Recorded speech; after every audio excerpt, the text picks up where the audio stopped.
Hey there, welcome back to the channel. I'm glad you're here. Today we're going to explore the word rim in depth. First, the definition.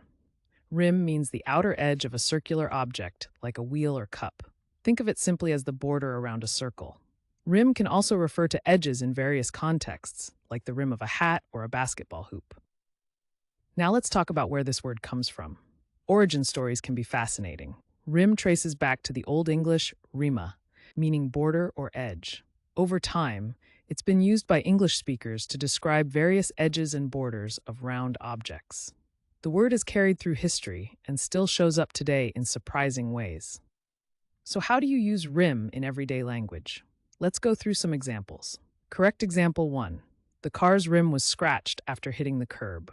Correct example 2. She sipped her tea carefully, holding the cup by its delicate rim. And just for fun, here's a playful wrong example. I tried to rim my sandwich, but it didn't go well. See how context makes a big difference? Using rim correctly helps your meaning come across clearly, while using it wrong can sound confusing or just funny. Quick recap. Rim means the outer edge of a circular object, like a wheel or cup. It comes from Old English rima, and you can use it in sentences like the ones we shared. Now I'd love to hear from you. Try writing your own sentence with rim down in the comments. Get creative.